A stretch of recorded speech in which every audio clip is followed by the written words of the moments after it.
So he carried on, and he walking through through the countryside. And in those days, if a Tudong monk would put up his glot near a village, often in the evening, village people would come out to maybe to offer some tobacco or to some betel nut for him to chew, or some little gift, and ask to listen to the Dhamma.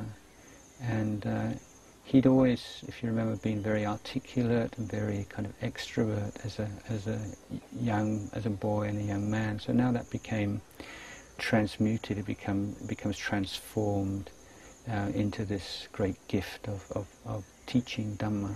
And it seems that this was a period where the Dhamma was just starting to flow out of him and becoming really inspiring for people to listen to him.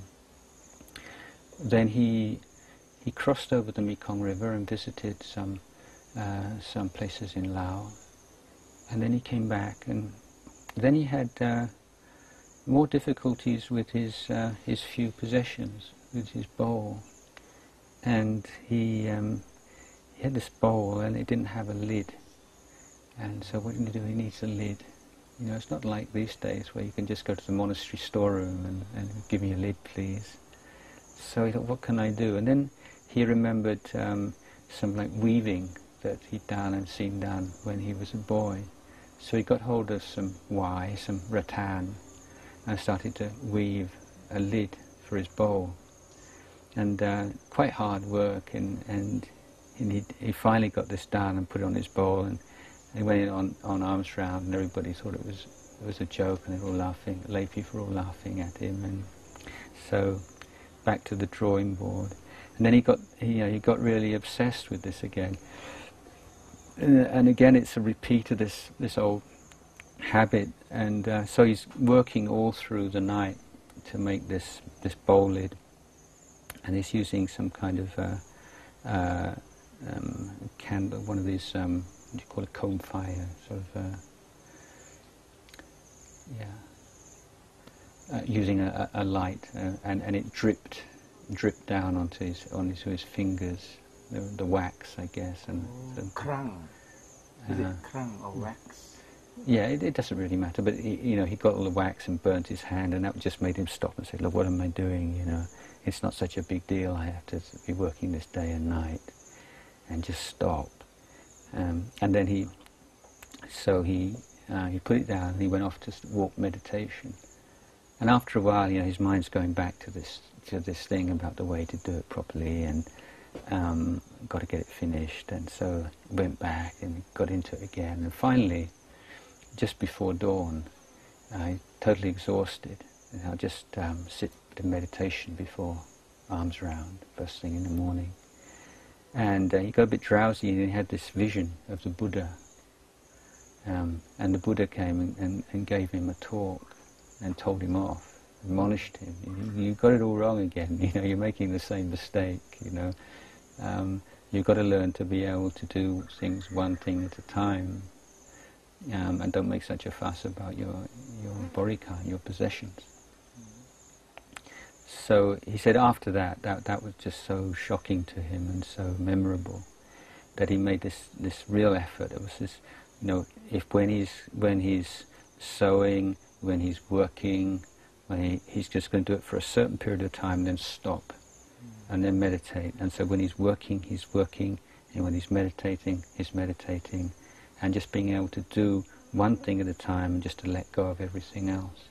And it's just so much more difficult than he thought, and very, very hard to do.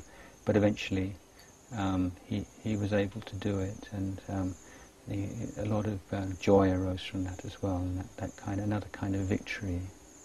So in spiritual life, apart from the ultimate goals of practice, it's very important to have these little small victories and things where you feel, you've made real progress, and you've abandoned something, or you developed something that you couldn't do before.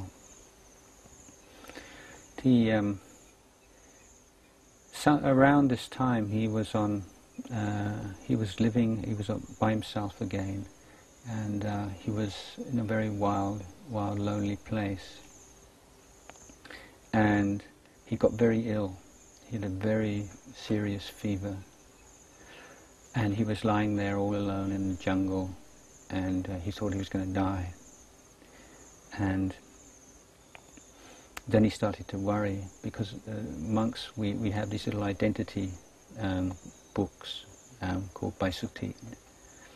And he thought, suppose I was to die here and some hunter was to come across my body or my skeleton and find my identity book, and then were to send the news back home, and my mum was to know that I died all alone in the jungle, she would suffer so much. So I thought, I'll burn up my booklet so that nobody would know who I am. So he was just about to do this, and then suddenly he heard the sound of one of these barking deer. You know the barking deer, yeah. And it just sort of jolted him. He just, barking deer, you know, I'm not the only sick being in this forest. You know, what about all the animals in the forest, you know?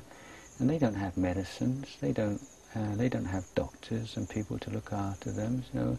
They don't feel sorry for themselves, they make do, they just chew on leaves and they get by. And so it was just enough just to make him sort of stop, and then he forced himself to get up off the ground and to sit in lotus position, cross-legged, and start to meditate.